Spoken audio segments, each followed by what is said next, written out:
错结果都。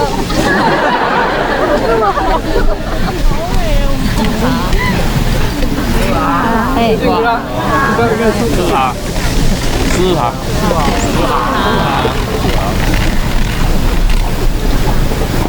等一下有吃了啊。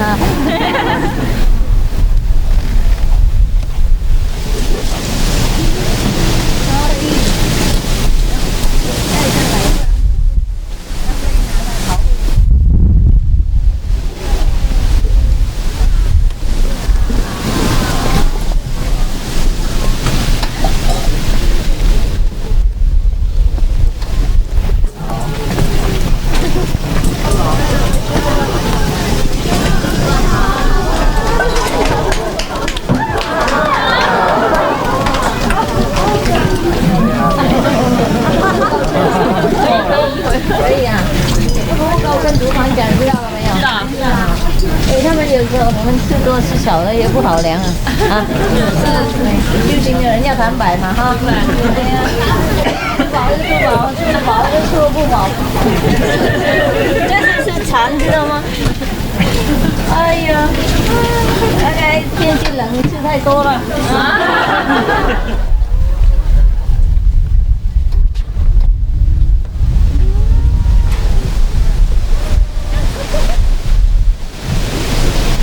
这边都没煮啊？煮好了，煮好了就这样子啊？他们吃不够也不用啊？对，上面再煮。上面不是这边啊？没有，这边整理好换上面煮，已经在煮了。啊，什么意思？这可能是上面煮，不是这里啊？不是，因为这边煮好之后，上面是后补的。后补的。嘿，哇，这里好温暖啊！来这里就不想出来了。It's very warm. OK， 你们看看啊，那个两个帮忙嘛，他一个地方不够，看看他们吃够不够。好 ，OK， 不够就找另一个煮一点啊。因为天气很冷，他们吃不够会睡不着啊。好，知道吗？睡不着，然后打坐的时候都这样。啊，多煮一点，去看看哪一边不好，赶快帮忙补一下。好。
他这个给你装就好了。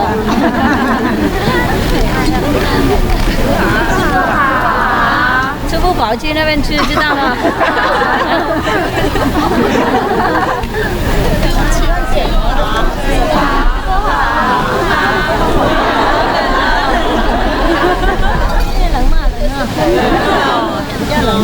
睡袋用可能不会啊。什么？睡袋把它包起来就不会了。啊，睡袋包起来，吃饭的时候也包起来。打就好哈。好。还有，有人埋伏我们在上面。埋伏我们，看到没有？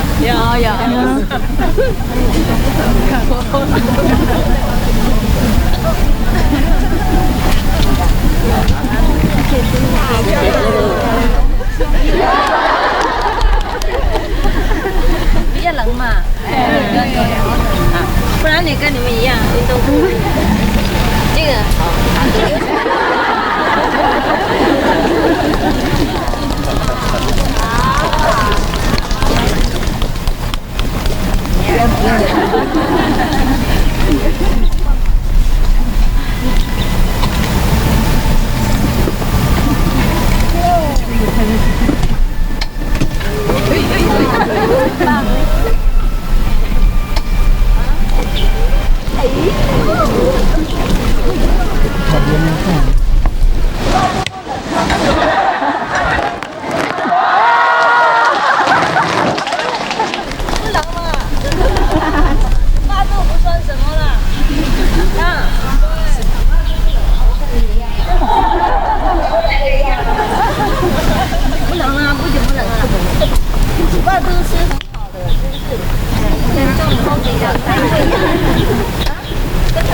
OK 了，我下来就比较没那么冷。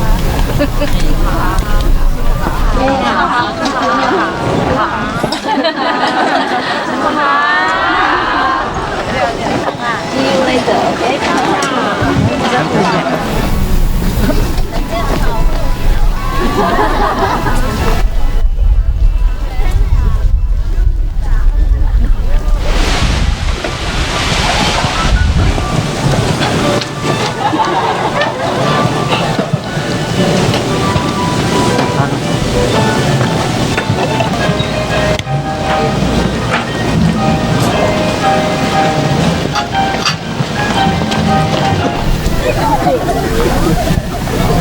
这是你上什么嘞？那个吃不够去篮球场吃吃，知道不知道？都知道了，真的吗？怎么知道？刚刚师傅讲的。真的，所以我讲你们才知道啊。就是这样，有人不知道呢。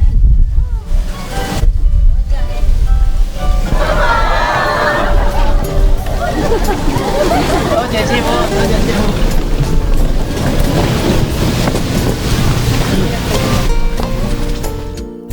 Wake up if you want, otherwise continue to sleep. Huh? Do you hear some sound? Just now?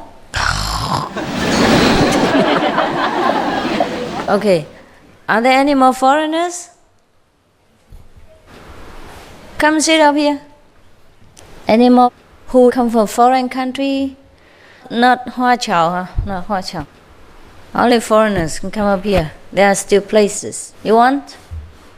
You closer circle, okay? It's warmer that way. Just move your, you know what? Move your thing. Move your, you know what, huh? Okay, that's it. Okay? Alright, enough for now. You alright? So now don't move anymore because I have enough allergy with dust these days. Okay, last time I think I promised some of you that I would teach you the Shiva way of life. Huh? Okay. 中国人以后会有翻译的啊，比较好哈。I think I speak English better or I speak Chinese better? Huh? Speak English, huh? How many of you understand English? Raise your hand. English. Okay. Any people who understand English can listen. All right. Everyone else, plug your ears on. Okay. You all right now? Okay. I think I better speak in English, huh? Just as a courtesy to you, to the foreigners. Not all of you are English native, but you know, English is an international language. I cannot speak simultaneously 3 languages, so either you move here or he moves here. No, you move there. Just somebody else cannot see you. You're too big. You should sit behind. The tall one should sit behind. It's okay. All right. I cannot speak every language at the same time here, so I speak English just as a gesture of of friendship, yeah, and of courtesy to the foreigners. Later, these can be translated into Chinese and they slowly enjoy. To translate into Chinese is pretty easy for them. Yeah, from English. I think so. Don't you? Yes, of course, I know.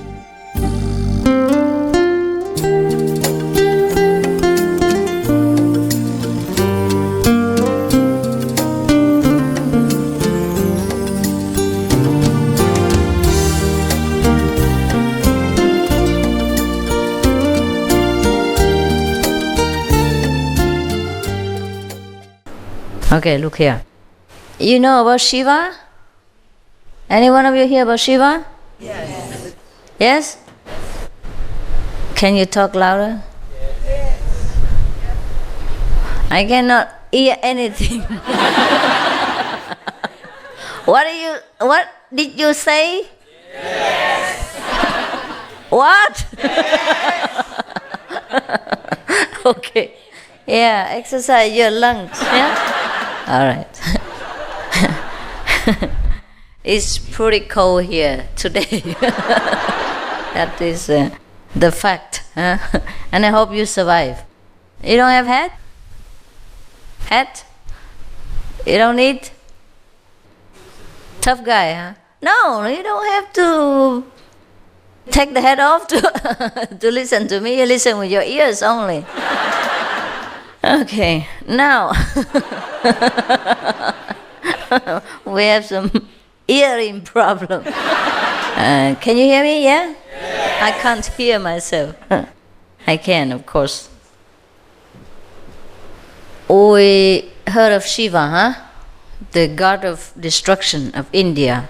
Oh, by the way, there was an Indian man last night. Where is he right now? No, not you, the other one with bear. Why didn't he come up? You rather sit there? You prefer the Asian company? Yeah, you don't understand English, you do, huh? Come over here, brother. You don't have sleeping bag? No need take shoes off. We're not in India temple here. Take your shoes. Oh my God. Okay. You have your sleeping bag? You're warm enough like that? And your seat? Your cushion? You alright? Okay. The Indian people, they used to sit in anywhere, no problem. Okay, now, we heard of Shiva, the god of destruction of India, huh? I think it's a great misunderstanding of Shiva. He wasn't the god of destruction, according to what I read, yeah? What I know. He might destroy the negativities of people, yeah? He might destroy all the ugliness which sometimes accumulates within ourselves, yeah, and within him at that time, perhaps, but not to destroy any beautiful things on this planet.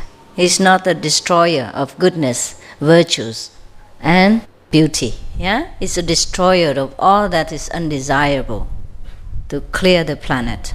Mind you, all the gods have tried very hard since ancient times, but our planet is still like this. Except for Sihu, I don't see anywhere more beautiful.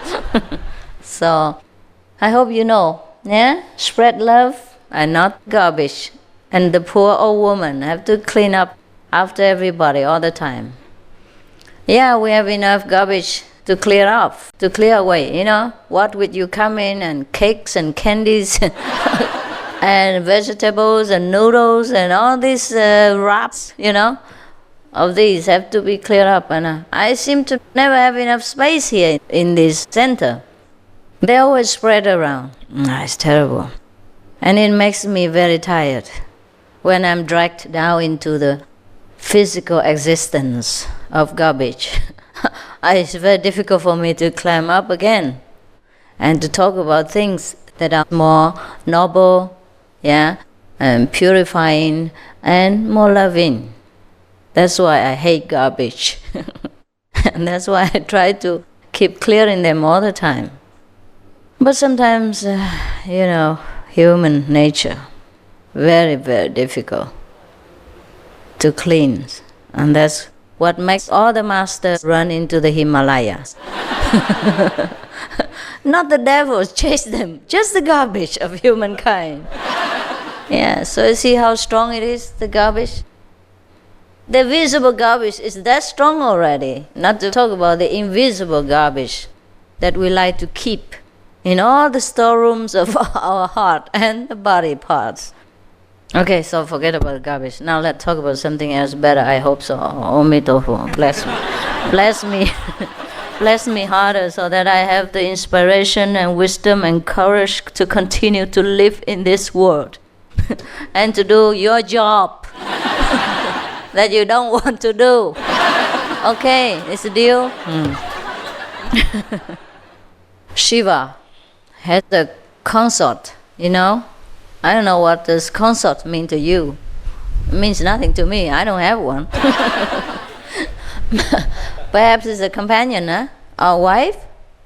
No, it's not a wife, huh? Is it a wife? Girlfriend. Girlfriend. So he had one. Her name was Devi. Devi means goddess, no? Is that right? In India? Oh, yeah. In India, they have beautiful names. Maybe that's what we should learn. All their names are holy. You know, Devi, Deva, Purusha, Krishna, Lakshmanjula, and what else? Oh. Huh? Parvati. Shiva's wife was Parvati. Parvati. He was wife for Parvati. His wife? Wife's name was Parvati. Parvati. Parvati. Oh, Parvati, but he named her Devi, right? Living in the mountain. Parvati means mountain. Yeah. But he named her Devi. Perhaps the title, huh? Perhaps that's the way they address each other. Yeah, sometimes he addressed her Devi and lotus eye and loving one and sweet princess. My God, the way he spoke to her, I would like to marry him. Too bad he's already gone. In the language of such sweetness and heavenly blessing that I think we should all learn to speak with each other. The way Shiva spoke to his girlfriend or wife, you know, is really incredible. Such language today we hardly hear. Yes, so beautiful. He always called her all the best names that you can think of and spoke to her in such a sweet and gentle voice. Well, I imagine it was a gentle voice. Yeah, if he called her sweet princess, lotus eye one, he cannot say, sweet princess. So it must have been very gentle, romantic, and kind. That is the way each husband should speak to his beloved. Yeah. Well, it takes a long way to learn. Now, we see Shiva is supposed to be the god of destruction. Yeah? But it's not so.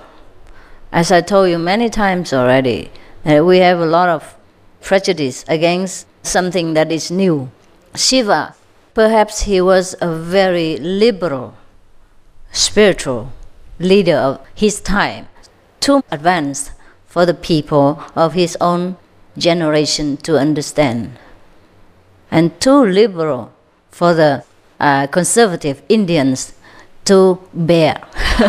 So they call him the god of destruction, perhaps. Many bad names have also been unfortunately addressed to the god Shiva. So today, in the most reverent mood and respectful heart, I'm going to tell you the way Shiva taught his disciples so that we clear the bad names for him forever. And then we will learn in the future again to respect and to try to understand whatever gurus try to teach us. Whether it is good, then we will keep it. And if it's bad, then at least we learn something that we're not to do it. Okay? Not to do the way he does. And in my understanding, Shiva was teaching goodness, kindness, and beauty. Yeah. So later we will prove it. Okay? By some of the proof that I have searched for you, and try to make it as understandable as possible in the ordinary language. I cannot express them as beautiful, as romantic, and as sweet as the way Shiva did to his wife or his consort, but I try as best as I can to make you understand the teaching of the great master. Yeah? Now, one time in a great assembly, like this, perhaps. His wife, his consort, the great Devi, Mataji, and what else? Supreme Matress. Matriarch of the house, asked Shiva about spiritual practice. She herself has been greatly enlightened, and more or less as enlightened as Shiva himself. But for the sake of other people who have not been wise enough to even ask a meaningful question, so that the master can be inspired or can have the opportunity to teach them the truth, the highest, noblest ideal. So his wife had to ask the question for their sake, not that she did not understand. Being with him all her life, she must have understood. So now she asked him thus, "O Shiva, what is our true identity? What is this wonderful universe? What makes the karma? What constitutes the karma? Who is in the center of the universal revolving wheel? What is this life beyond form?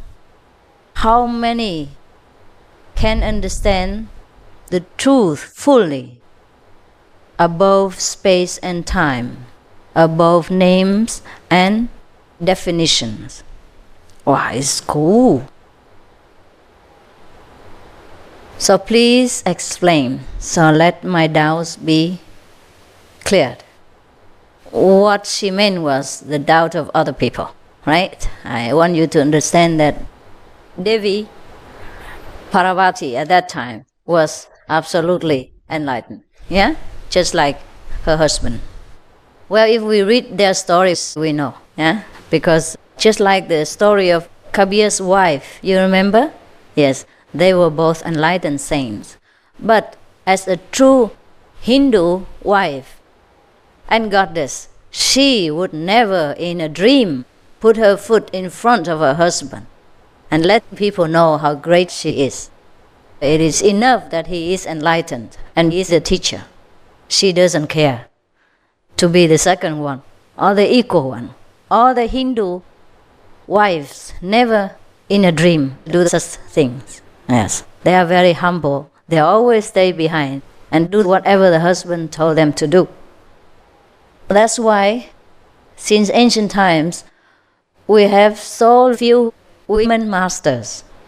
Because, as you know, most of the sacred literature of practicing spiritually is well preserved and revered in India. And many of the great masters came from India. And many of the great masters came from different lands, but have their root of spirituality from India.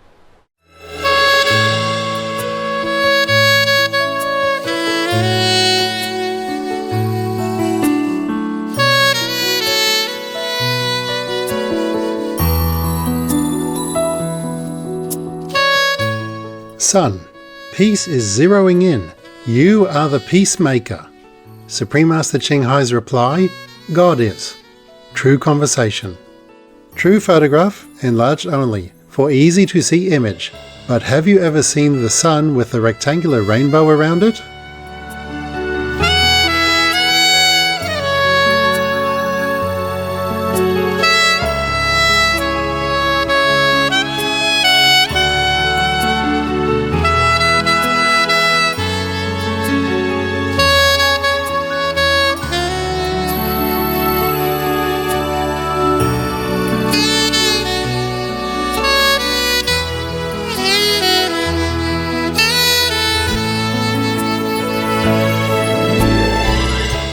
Son, you are a noble being. Supreme Master Ching Hai's reply, thank you, it's God's gift.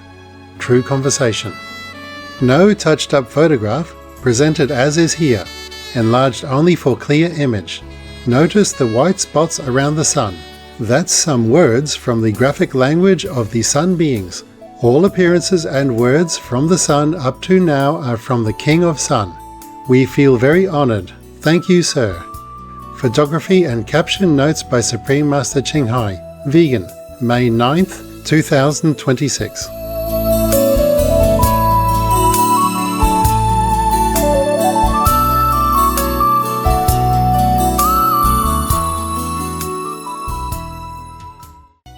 Just like the story of Kabir's wife, you remember? Yes, they were both enlightened saints. But as a true Hindu wife and goddess, she would never in a dream put her foot in front of her husband and let people know how great she is. It is enough that he is enlightened and is a teacher. She doesn't care to be the second one or the equal one. All the Hindu wives never in a dream do such things. Yes, they are very humble. They always stay behind and do whatever the husband told them to do. That's why, since ancient times, we have so few women masters. Because, as you know, most of the sacred literature of practicing spiritually is well preserved and revered in India. And many of the great masters came from India. And many of the great masters came from different lands, but have their root of spirituality from India. So, of course, men teach men, and then men go out and spread the good news to men again. And then choose a man here, since men is more associated with men, so the hair will be men again. And then so the circle goes round. Because Hindu women would never try, to be assertive and to show their greatness from within or without. If there is a master already, there is one enough. She is contented to cook chapatis, to grill potatoes, and to clean the house for whoever her husband brings home as guests. When you go to an Indian household, the wife always cooks, cleans after you, and does everything to make you comfortable, while the husband will treat you as good as a guest and converse with you and try to entertain you in an intellectual or spiritual level. The wife would clean after your feet even. She clean after the food that you left on the floor and make everything comfortable for you. Never speaks to you if not spoken to. So this is some of the very good qualities of the Hindu woman that I would like to share with you, which I cannot learn yet. Luckily, I don't have a husband, so I don't consider it anymore. Well, when I learn all these qualities, it's too late, right? My husband already picked up another one. And perhaps both of them are struggling to learn still.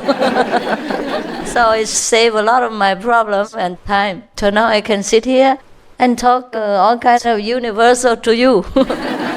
Otherwise, what do you think? I'll be in the kitchen right now, cooking chapatis. Yeah, maybe he's sitting here but don't know what to tell you. All right.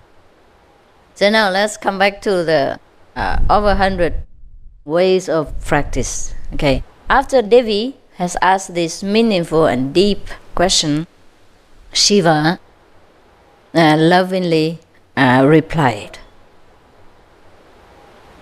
So what does he call her now? The first answer? Radiant One. Wow. You don't even call me that. You only call me Suma. Radiant One. Maybe in America you go apple pie, huh? Huh? Ketchup One. Or French fry. Kentucky. Kentucky French fry. We're talking about this. I have a joke for you. Should we have a joke or should we come to this? Huh? Joke? Okay, joke. We still have that to come to, don't worry. Okay. There were many neighbors living together in one, block complex. And one of the wives complained to her husband thus, "Look here, all of our neighbors' husbands call their wives such sweet and romantic names, and you never call me one like that." You know the story already? No? How come you laugh then? Don't laugh so soon, you'll probably cry later. If it happens to apply to you. So the husband said, what did they call their wives? I never heard anything. So the wife said, "The one who lives on our right, he calls his wife apple pie." And the one who lives next to him calls his wife sweet cherry blossom. The one who lives left to us calls his wife rosemary. You know, rosemary is a very fragrant kind of spice you put into your food, yeah? And the other one next to him calls her my lovely pizza. Still, the on and on other people also calls her my bonsai, my precious bonsai. And the other one calls her, "Oh, my diamond, my flawless diamond." And you never call me anything so sweet and romantic like this. So the husband shook his head and said, "I'm sorry, but the one who lives on the right side, he's a baker." And the one next to him, what did he call her? Huh? Cherry blossom, huh? Okay. He's a gardener. He plants cherries. He's Japanese. And the one on the left calls his wife rosemary. He sells herbs. Yeah, herbal things. Yeah.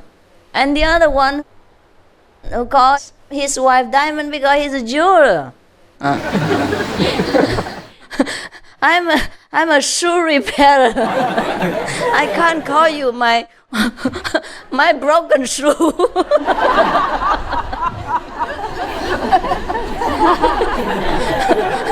Yeah, it's good that he's not a coffin maker.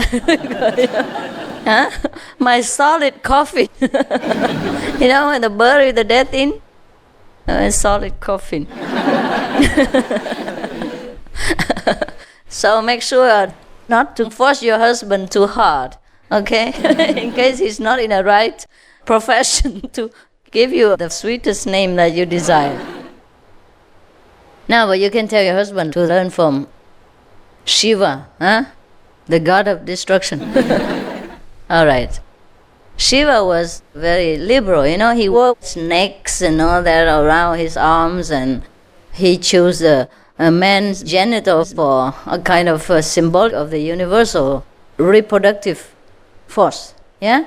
But what he actually meant is that all the world was created by the creative force, you know, it's not the truth, it's not the highest abode of humankind, of the soul, yeah? The creativity, the force of creation, which created the universe, came through Maya. So in the old times, to talk about Maya and creativity, he had to use a very crude object, like a man's genitals, just to let the people at that time know what he meant. How can he philosophize with them in that time, when all people know is something very crude, very primitive, very down-to-earth, a very daily life-like example? In each period of time, the master had to live, teach, and make people understand according to the people's level of consciousness and of progress at that time. You should understand clearly. And so don't compare and say why Moses allowed people to kill goat and Master Qinghai says, no. You know what I mean? Now we don't have to say that anymore because nobody kills each other. Don't kill even pigs. Don't kill even chickens. Because it's not necessary to tell them don't kill humans for sacrifice anymore. Not in Taiwan. or not in the places that I have been for preaching. No? Okay.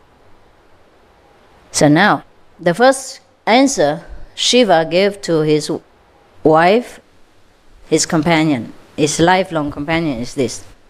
Radiant one, if you like to experience the illumination, you can concentrate between the two breaths, between when the breath comes out and comes in this between time, then you will have the benefit of the illumination. Of course, what he meant is you must concentrate, yeah? When you properly, because in the daily life, this is not one method alone, although you can do that, but we should use all this 112. We should use it in different circumstances in order to concentrate our mind. So sometimes, if you remember, I have also taught you, during daily activity, you should always remember, your wisdom center and repeat the 5 names. But should you forget, even every activity you should concentrate. But it's very difficult for you, so you concentrate on the 5 names, even while you are working. But you should not concentrate on the physical breath, but in between. What he meant between the 2 breaths, one comes out and one comes in, is that the non-breath, the non-breathing being, that's what we should concentrate on. That means we should always remember the Almighty, the one without breath, the one for whom breath is not necessary, the one that breath cannot touch, etc., etc. You understand? This is only for the one who already understood the way of practice. It's not to go out and to teach the lay members of the society to concentrate between the 2 breaths. Of course, concentration of any kind brings benefit, but not to the extent as if we know where to concentrate and what to concentrate on. Is that clear? Yes. Okay. So, in our daily activities, we have a lot of work to do. So sometimes it's very difficult to just remember the wisdom center. So, in case you cannot, or in case you have to concentrate on your work, then there are ways we can convert work into practice. That's why the Buddha said there are 84,000 ways of practice, and none of them is not a practice, not a spiritual practice way.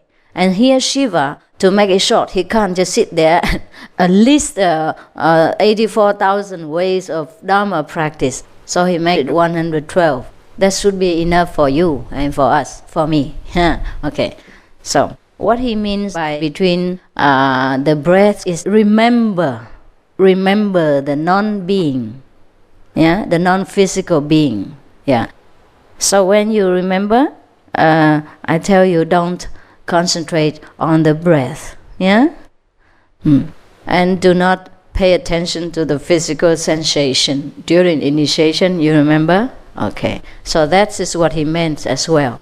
That's why he said, concentrate, remember the one between the breath.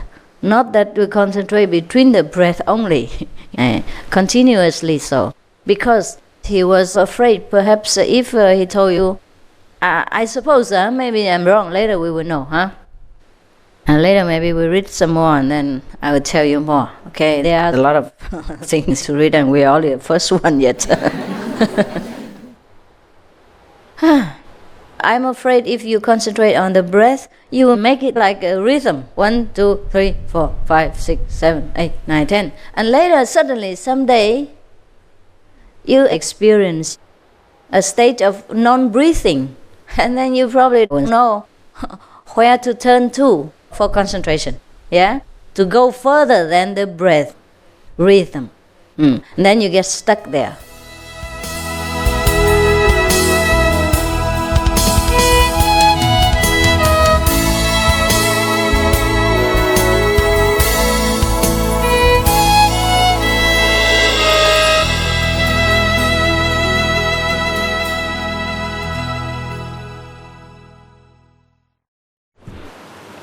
Okay, now the second advice that he gave to his wife and to all beings was this.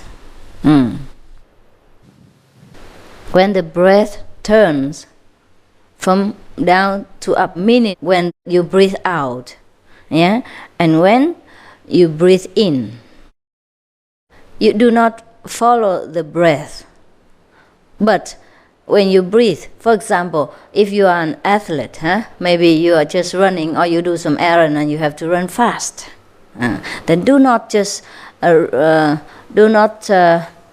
try to give yourself up to exhaustion. For example, when you breathe too hard, like this, then you should not lose yourself in the running, but try to make use of the if you cannot concentrate on anything else because you have to run, like you have to do sport and you have a competition, then you should better just realize that the breath is coming, the breath's coming out, and then try to center yourself, in the being behind all this breathing and behind all this exercising, in order to centralize yourself, to be self-centered. And at that moment, even though running, you will also be experiencing enlightenment. And so, of course, it makes your work easier.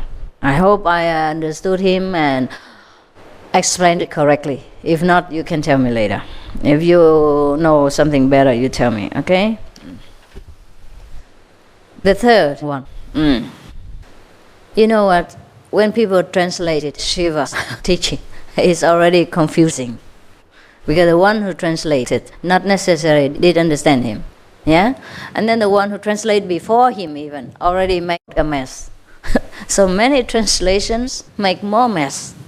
I'm trying very hard to explain to you the way I understood. I hope I don't make worse mess than already has been made. The third one. Or in the middle of the fusion of the two breaths, try to center on that. Of course, repeat the 5 names. You know what I mean? In that case, you will not try to hang on to the breath, but just to remember, something to remember. And then you repeat the holy names, and then center yourself. So what he meant is, whether you're working, you're running, or you're standing, you're walking, you still always find something to concentrate on and repeat the 5 names. If you happen to forget, the wisdom center, because you probably have to run.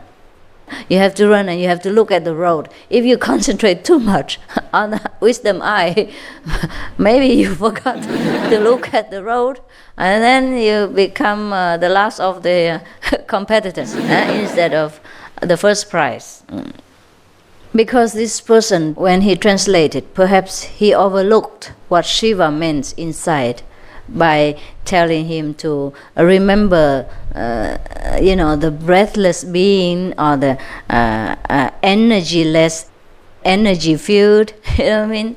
Like a gate without gate, and gateless gate, things like that, yes. It's very difficult for anyone of any level to understand a master's secret teaching. And this is supposed to be very deep, very secret, transmitted from one master to one disciple. And if a lay person happen to hear it, he probably get confused. Never mind translating it, and then translate it from another translation. And that would be more confusion. So I try my best to make it clear for you. So the energyless, energy-filled center, energyless energy, that can only mean the cosmos, can only mean the Almighty, the Supreme Master within every being. So even while breathing and running fast, we still have to remember that center. If we can, of course, it's difficult.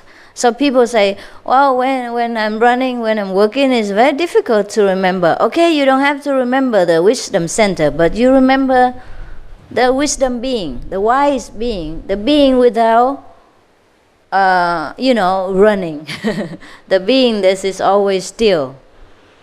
So in every action, we still can try to remember. Yeah, for example, when we're running fast, we try to remember the one who is still.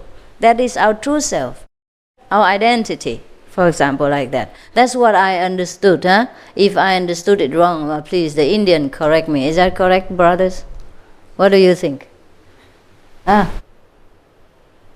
knowledge is very shallow. You are very humble, as all the Indians are. What do you think, Devi, behind there? You think it's okay? Okay. The fourth advice Shiva gave to his disciples is like this.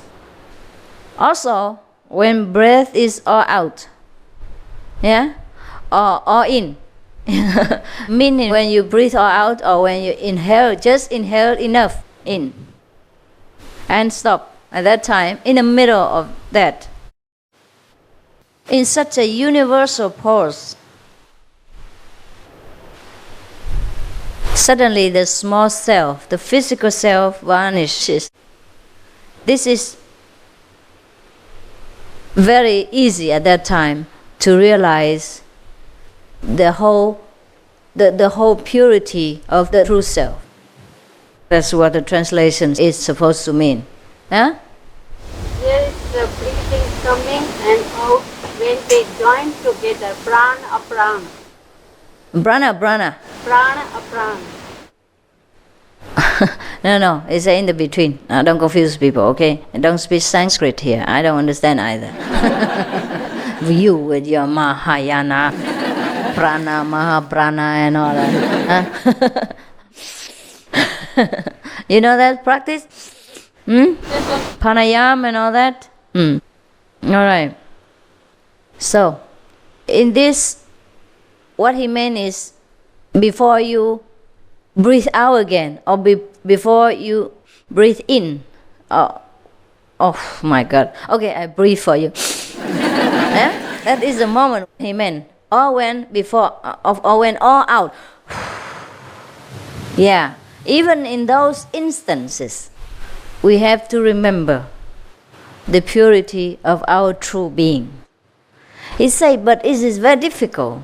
If you are impure, you will not remember that. You will always follow the breath in and out, or follow your exhaustion of the body, and then forget completely the true identification of our being. All right.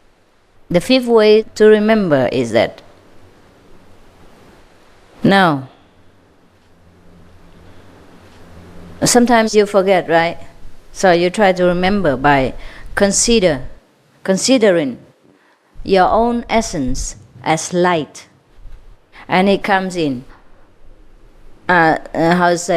saturating throughout your body.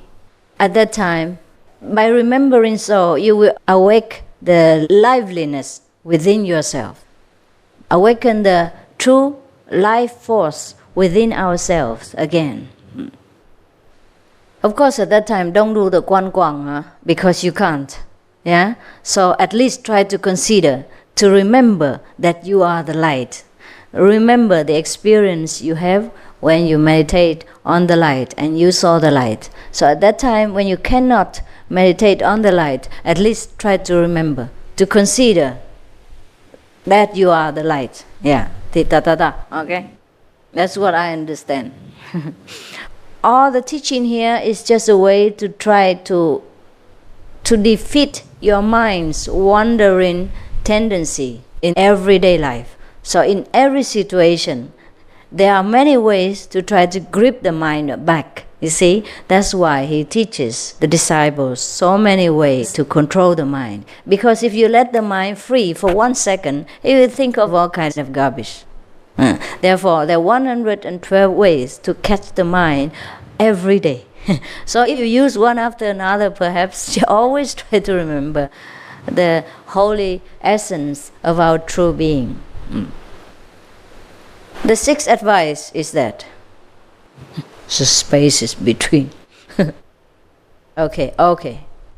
So sometimes, perhaps, when it rains, according to here, in the space between the different lightning, sometimes in the storm, the lightning comes one after another, right?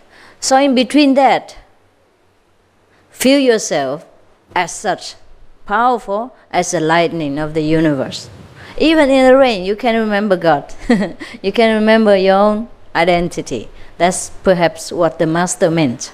Unless any wiser person tells me otherwise, because I don't have the whole scripture here. I only have a very short, concentrated essence of the teaching. And we try to make the best translation out of it. Okay? Interpretation. Yeah.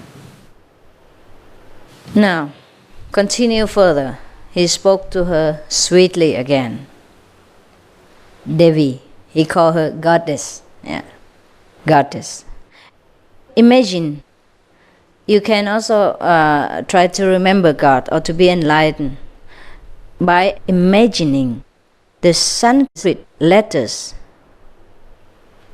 First, as they are letters. For the Americans, I don't think you should imagine the Sanskrit letters, but the alphabet. It would be wiser for us. Yeah.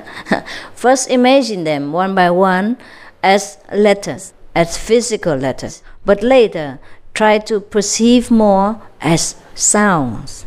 Yeah, like A, B. And don't have to speak out loud, but try to perceive them as a silent sound. And then, transcending the sound, we enter the feeling. Try to feel the letters, vibration, instead of hearing the sound or seeing the written words. Is that clear? Okay. Suppose you are a teacher. You have to teach ABC or English. Then perhaps in some moment of the repose, yes, you probably cannot concentrate right away. Or you have to have a lunch break. And your mind is still full of A, B, C, D, E, F. Then you make use of that as well. Turn around and meditate on it. At least you concentrate. You know what I mean? Suppose your mind is always full of work and you can't just in a moment of silence become immediately tuned in back to the 5 names or back to whatever awareness that you desire. Then we make use of the situation. Yeah, and turn that into a concentration method and meditate, concentrate until we can be aware again of our awareness and we are back to our control again. Then it's okay to repeat the 5 names and do the Kwang Kwang. Just like the American people say, if somebody gives you lemon, make lemonade out of it. What else can you do? It's too sour. So we add some sugar and make it into a refreshing drink. Yeah. So similarly, our minds is a wandering horse all the time. So in every situation, we have to try to use its own wandering power to turn it back to our own advantages of concentration. Now you understand? Like yesterday, we say the weeds in the garden. If we cannot weed them out, then love them. Or try to make something else. Try to make salad out of the dandelion leaves. Yeah, they make excellent salad, very nutritious. In fact, in Germany now, because it's so much developed, the wild land is very hard to find. So those dandelions are a rare species. And so if you want to buy them in the market, it's expensive. Yeah, more expensive than ordinary salad. I'm not kidding you. The German people, do you know? Is that true? Nobody lives in Germany. You know, huh? The same in Switzerland. You have the same in Switzerland. Also more expensive than ordinary salad. Yeah, I guess so. Because people don't go into the wild anymore and pick these things. So the few who do, sell them in the market. And you don't get that many. You don't get plenty. Yes, I know that. Last time we were in Germany, just recently, yeah, I showed them to disciples. This is what the one we want to pick yesterday, and I used to pick before, and they wanted to buy it, and they're expensive, more than the other salad. So don't look down upon these wild things. Nowadays, wild things are more expensive than the cultivated things. In the old time, it was the contrary, right? Why did we go to eating right now? Terrible. I must be hungry. I didn't have my lunch yet. Okay. All right. Okay. Oh, let's go back to the Sanskrit letters. All right. If you are Indian, of course, you imagine the Sanskrit letters first as a written word, and then as a sound, and then as a feeling, and then finally leave all of them and be free. Free of all thinking or imagination or feeling or nothing. Just sit there and enjoy. Okay? All right.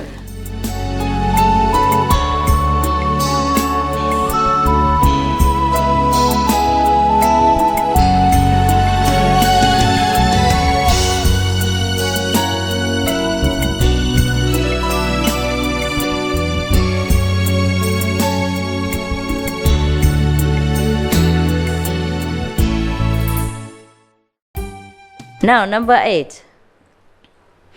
Suppose you have a moment of freedom, yeah, and too short to do the light meditation. Then you can concentrate between the eyebrows, as you know, you know where, huh? Yeah, wisdom center, perhaps. And let your mind concentrate on the space before every thought arises. You know where it is? Yeah? Before all thinking started, before all desires sprout up, concentrate on that. Perhaps in a Buddhist term we call it emptiness, huh? Empty space. Or we call them the mindless place, yeah? Things like that, or the gateless gate. All right. And then, whatever form is supposed to come to your mind at that time,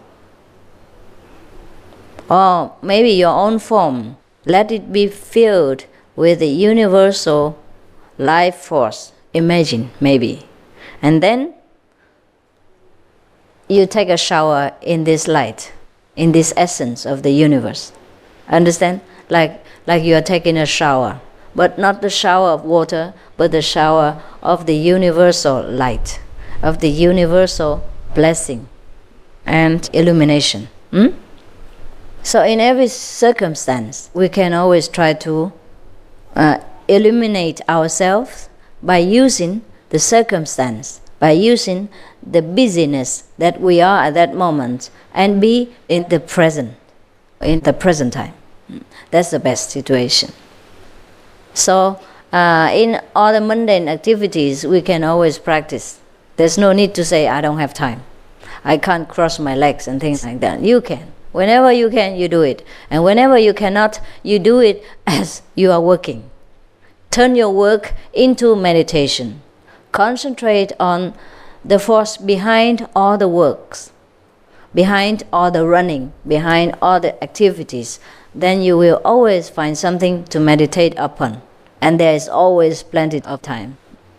Because we can use the time of every situation for concentrating. Yeah, you got it now? Yes. Now, number 9. You can liken your 5 senses as the 5 colors of the peacock tail. And then spread them all over the space. Just spread the 5 color peacock tails all over the universe. Fill them with colors. Fill the universe with color. But these colors are supposed to be your 5 senses. Perhaps smelling, tasting, touching, these senses. Okay. Now, because of the peacock tail color is very colorful and very beautiful, so you let these colors and beauty melt within yourself. And then anytime you feel that there is a limit, you spread them out until there's no more limit left. In that case, you dissolve all the frontier within your mind, and then, thus, whatever you wish well for other people will come true. So that's how you convert your power into limitless use. And that's how you can bestow benefit on countless beings and be kind of a benefactor to all kinds of people who surround you or who come in contact with you or whom you're praying for. Okay, where are we now? Number 9 already, right? When I speak spontaneously, it's easier.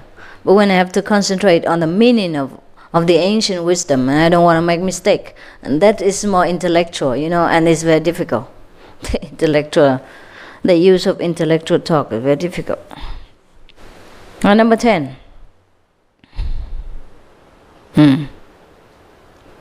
You can also close your eyes, and try to see your inner being in all details.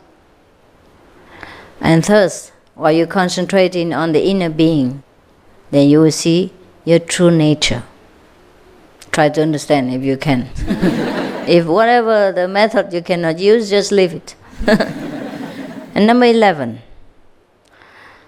Place your whole attention on your nerves.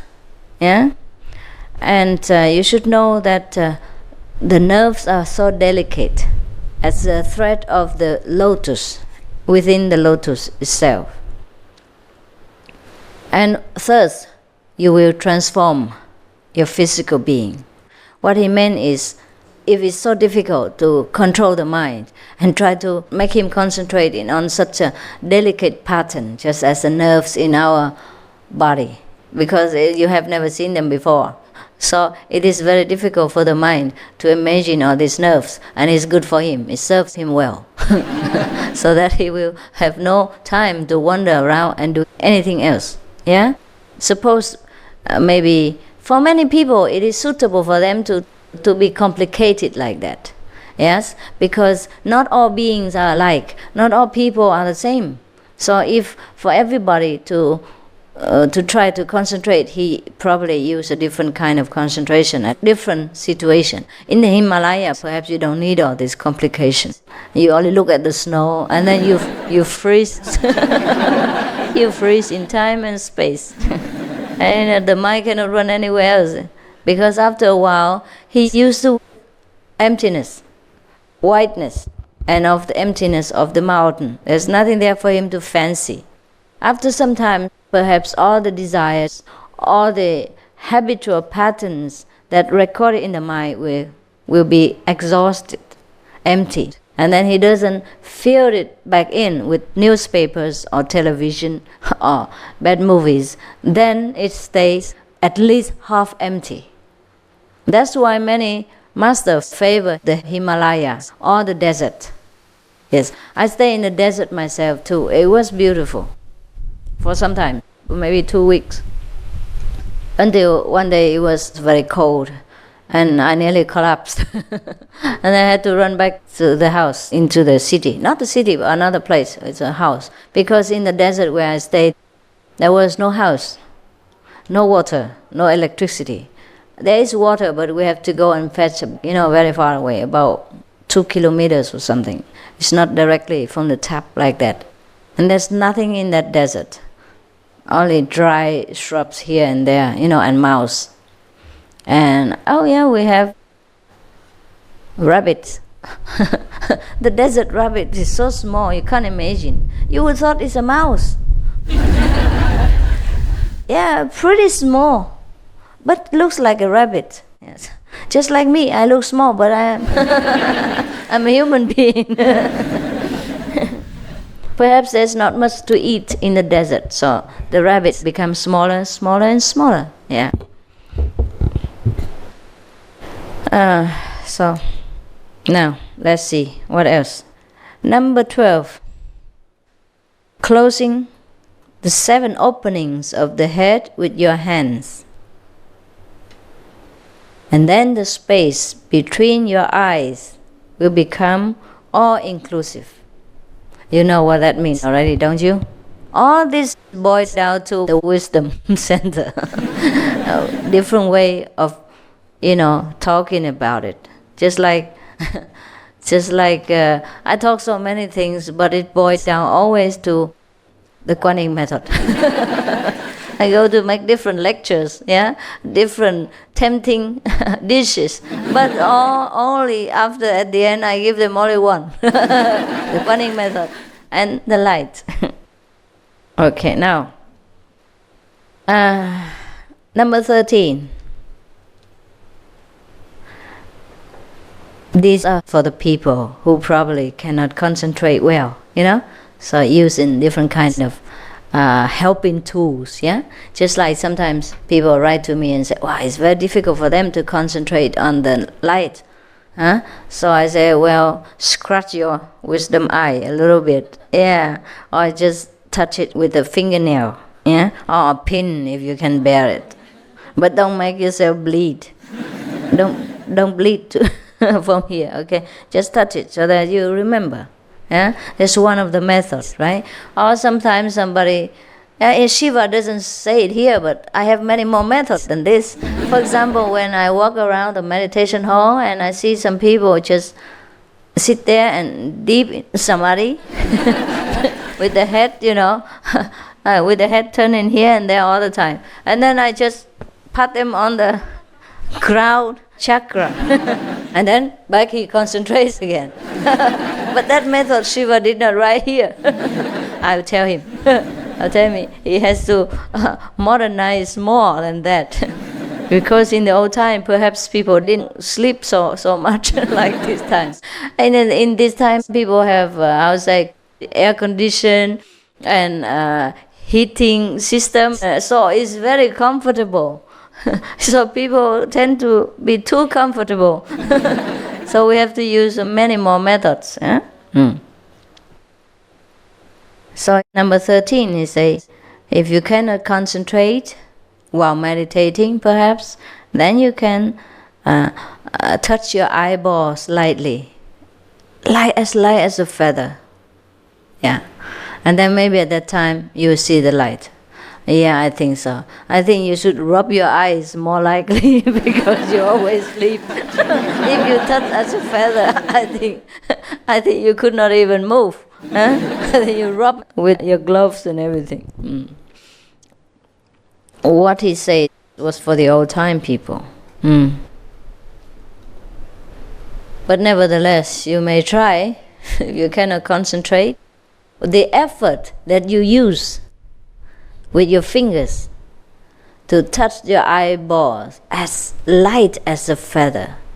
It must be concentration. It's just a trick to bring your mind back into focus. So it's pretty good, So when you are already, all kinds of topsy-turvy thinking back and forth from Germany to America and then back to the bathroom and back to the eating room again, then if you can even concentrate enough to put your hand as light as a feather, so rub a hand like yours to put on there. At least you're back again, to the meditating business. So I think the master was very clever, Shiva was very clever. He destroyed all kinds of bad habits and negativity within us, using all kinds of methods.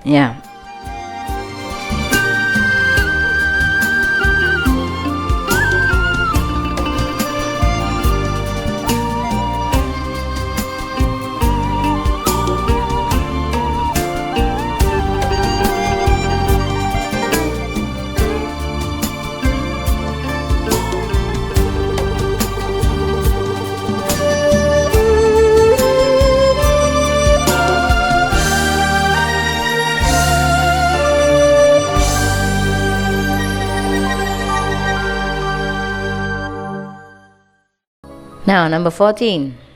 Bathe in the center of a sound, the continuous sound such as waterfall or maybe seashore.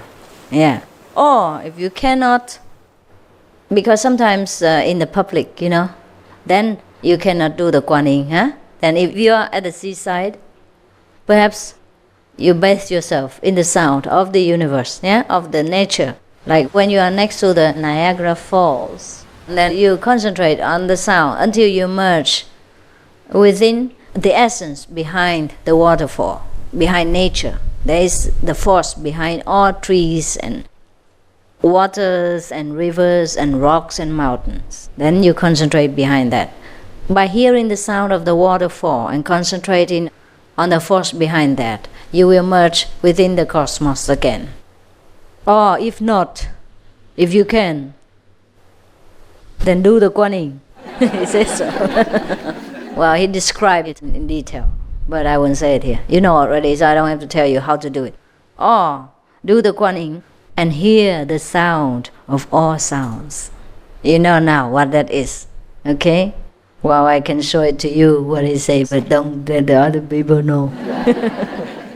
All right, do the Guanyin and hear the sound of all sounds. Now it should be very clear to you as the water of the Nectar River. Is that not? Yeah. Now, number 15. Intone a sound like the 5 names. And let it be very slow, repeating slowly. And enter the soundlessness and become yourself. Sometimes you remember, you say you can't concentrate and you are disturbed and this and that and other. So I would advise you to repeat the 5 holy names for some time, maybe 15 minutes, maybe half an hour, maybe an hour loudly, while no one else is around you. So you won't disturb people, and also you don't leak out your secret. Don't let people know that you are at the moment in difficulty of concentrating while they are in the 5th samadhi. If you sit on the bus and intone these 5 names and try to concentrate with your eyebrows knit together, do you think the people will not put you somewhere? You know where? Right? Yeah. Not talking about you disturbing the whole bus and maybe drive the driver crazy. Therefore, these things we have to do alone. Yeah, because this is our private business. When we have difficulty in concentration, it's our private problem, right? We don't disturb other people's ears. And other 5th level or 6th level, how do you say, masters, yeah, around us, like those. Yeah, I'm not sure whom, but like those, for example. Huh? All right. But then you enter the soundless state and become yourself. Number 16. Oh my God. Only 16 from 112. My goodness. I didn't know he talked so much. I didn't know the old-time God spoke so much. What we call big mouth in modern time. I never talk so much. I teach you only 1010 and he teach you so much. Okay. Originally, I intended not to speak at this retreat because I just don't know what to say anymore. I thought whatever I have to say, I say already. And so you have to practice. There's no need to listen all the time, but to bring what you have heard into practice. That's more useful to you. But I feel pressure, you know, like everybody sits there in silence and keeps repeating, Master, say something.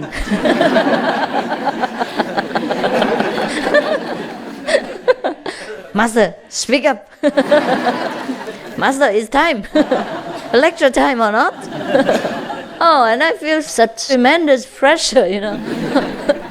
So I gave up. I surrender to your will. I said, okay, then I will say something, you know. And that's how it ends up in me talking like this. It's more difficult to remain silent than to speak to you. So I thought, okay, never mind, give them something. And then they all be quiet. Because we are all used to listening, hearing. And so we cannot accept the silence. Very difficult. Yeah, maybe after 3 years you get used to it. But I don't know what you do meanwhile. And I don't know what I do meanwhile. We both will probably get on each other's nerves, having so much pressure.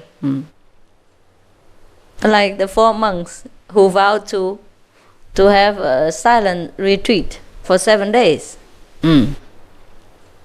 But then when they sat together, and then suddenly there was a monk who spoke up saying, you know, in this retreat, you should remember, none of us can speak anything. And then the second one said, why are you speaking now?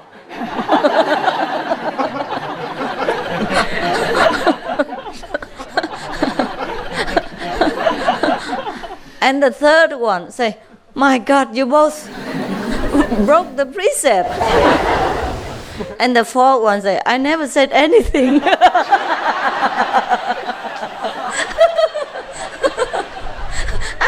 I'm the only one who haven't spoken at all.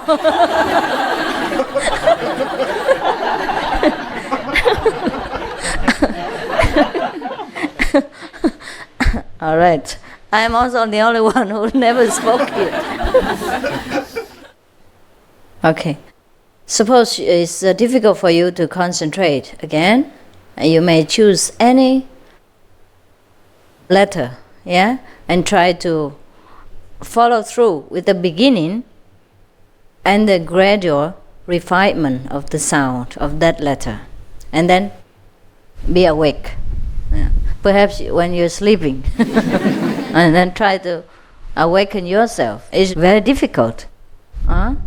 So try to do something new, like inventing a letter, an A or an Om or something, and try to follow through. In the beginning, as only in your mind, don't disturb neighbors. If you're alone, you can.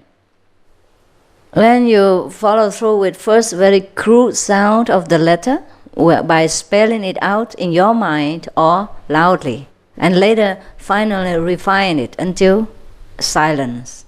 At that time, you'll be awake, perhaps, or awakened, or at least awake from your samadhi. Number 17. While listening to any string instruments, try to hear the composite central sound, and thus become omnipresent, or at least be one with the omnipresence, or at least remember the omnipresence. Because when we go to the concert, or go to the theater, perhaps it's difficult to concentrate on the light, then you won't see anything. So you have to listen to the music, but then try, while listening to the music, try to remember the central note, the noteless note of all the music. And then at that time, perhaps you will enter the omnipresence as well. So while you're watching the theater going on, or while listening to the music, you are within yourself and not lost in the merriment of the ephemeral nature of the world. Capish? Yes. I hope I make it clear. Oh my God, he talks a lot. We're still at 18 only. Oh, I dare not read any further. I dare not turn the pages. Oh my goodness. Ooh. See that? Oh, we can make it tomorrow night again. Huh? Yeah, sure. Oh, it's nearly 9 o'clock, Mike. Thank God. Thank God that somebody invented the clock. Why? I spoke since 7:30, huh? Yes. It's 1.5 hours already. For my small size, huh? That's a lot, huh? Now, number 18. You can concentrate or divert your mind from all these topsy-turvy thoughts by intoning a sound audibly, and then less and less as your feeling deepens into this silent harmony. First you intone audibly, and then less audibly, until you enter the silence and become harmonized with the universe. That's just how you concentrate sometimes. We can concentrate on our 5 holy names in this way. And no need to search elsewhere, since it is already very difficult for you to remember the 5 names. I think you should not have to include another name or another letter. Make more confusion. Huh? So if you remember, then do that. Yeah, if you remember. If you cannot, of course, then grab anything that your mind just thinks at that moment. Stop him. Stop him right there and just do our business. Yeah, and let him forget where he wants to wander and where he wants to go to. The mind always wants to go somewhere and do something inside. So we stop him right where we remember. Yeah, and turn around, concentrate. Yeah. Probably at that moment he was thinking of ice cream. Huh? So if you continue to follow him, he will bring you to the ice cream shop next. And then will empty your pocket and your time into that ice cream cone again. So the moment he thinks of ice cream, if you are meditating or at home and if you don't want to go out in the cold weather to fetch ice cream, if you don't want to waste your time on that, or if you say tomorrow I go to town and by the way I will feed you ice cream. So now you turn the ice cream letter into screaming loudly and then follow the letter until it's less and less loud until you enter your harmony again. And that's how we turn around and have victory over the wandering mind.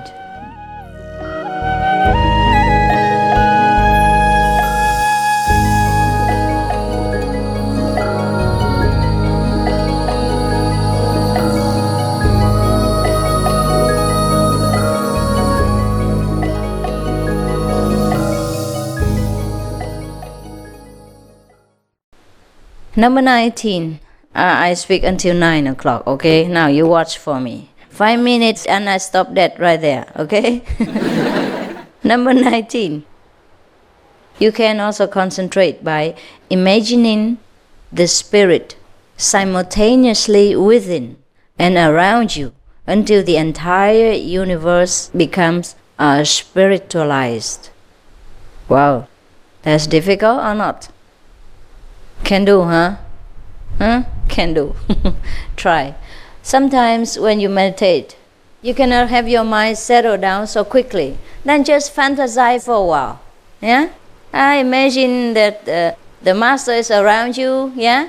Imagine the Supreme Master within you are all over the universe. And then enter that spiritualized personality of the inner Master. Yeah, then you also feel comfortable. At least your mind has something to think about. It has something to think all the time. So make him think what you want, instead of letting him think of all kinds of worries and anxieties and all kinds of useless things that we can never do anything about. Yeah, we let him think of the Master. Imagine the grand spirit of the Master is within us, without us, surrounding us, and all over space and time. Until we enter that spirit. Then we are in samadhi anyhow, right? So that's how we use the mind's ability to defeat the mind itself. Perhaps that's what the Master meant. Perhaps, okay? Now, number 20. Now he remembers her presence again. After going on and on so long. So he's like, kind Devi. Try to enter the etheric presence which is pervading far above and below your physical form. This is one of the methods of concentration. 2 more minutes. Number 21. Put all your mind stuff in such inexpressible fineness above, below, and in your heart. Okay, now, what is mind stuff? Your brain, perhaps? Your grey matter? Huh? Ideas, perhaps, yes. Or your turbulent thought waves, yeah? Rising and falling, coming and going and making trouble for you. Imagine that you pack all of them and put them in such a very fine, inexpressible way, so that he cannot escape out in such a crude form anymore and disturbing you. To maybe you grind them more into fine pepper powder, and put them in a very beautiful high guanyin sack or something like a guanyin bag or something like that. That he will never come out again in such a very crude and coarse form anymore, and can never disturb you anymore. But he said, put it in your heart. Put it above, below, and in your heart. Well, it's okay when it's refined. When it's already ground into powder, I don't think the mind stuff can do any harm to you anymore. You make a baby powder out of him. Just sprinkle all over and make yourself beautiful and smooth and fragrant. Okay, I told you I would stop at that 9 o'clock, and I kept my promise. Now we're finished. Thank you for trying very hard to listen.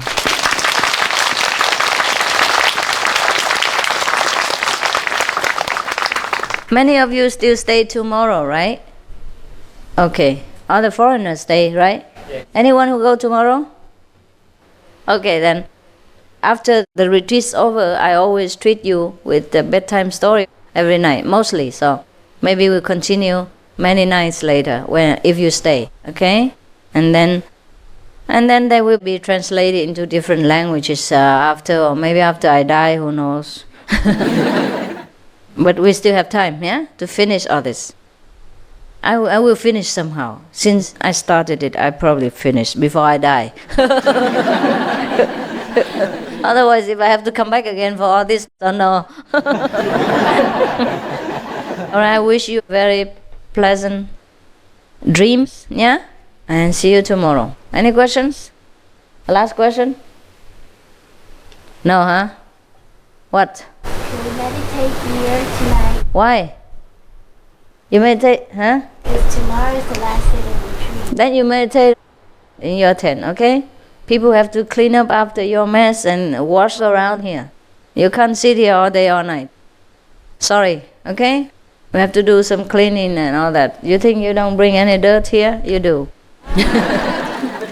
And the dirt from the wind and all that, all right? And the leaves and everything. Otherwise, if everybody sits here every day, every night, you think this place will look like this?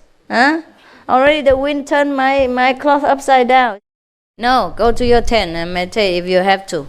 Okay? There's no difference between here and there. Don't make an excuse. Don't make the meditation hall become a sleeping quarter. And don't make every place become a storeroom. Every place has its function. Just leave it alone. Okay? You go to your tent and meditate right now. That's how they make everything here. Messy. Every house, every new room I make becomes the storeroom. Because they spread things everywhere. Because it's nicer there. But after they put all the things, it's not nice anymore. After you sit here all day, all night, the meditation is not so good anymore. Yeah? And then you will forget your socks, and then we have to pick up after them. Okay. Good night,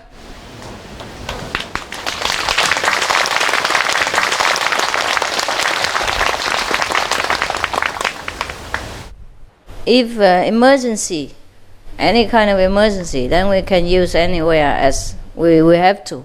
But if not, try to reserve a place for something, okay? Otherwise, everywhere is a bathroom, everywhere is a toilet, everywhere is a bedroom, or what? Then what becomes of this place? What do you think? Right? Yes. Yeah, they have to clean it up every day. Look at there are dirt and papers, and after sometimes people forget their things everywhere. And then we have to pick them up and make them in order again, so that it's clean and fresh when you come. Just like after you sleep one night, you make your bed, right? So when you come back again, it looks ready and welcome. If it just looks always messy, then you will never like to go back to that bed again. Is that not so? Yes. And you have to clean it and wash it again and again. Even though you will make a mess again next day when you sleep in your bed, but you have to make it fresh again. Just like after you eat, you're hungry again, but then you will have to eat anyhow. Okay, good night.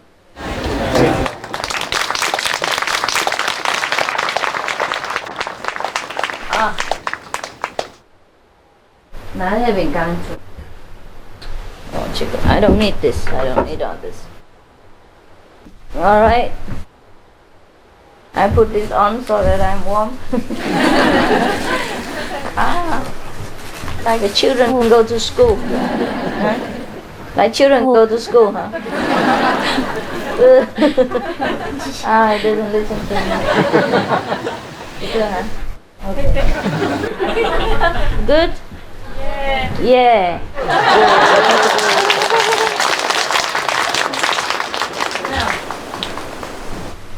How many people go tomorrow? Only a few. Okay. You take some of this and bring home to your parents or your whatever or yourself. Okay. Some only, and the rest for you. Okay. Alright. But the ones who go tomorrow take a little bit more, and the ones who stay take less. Oh, you like my walk? Good night. Good night.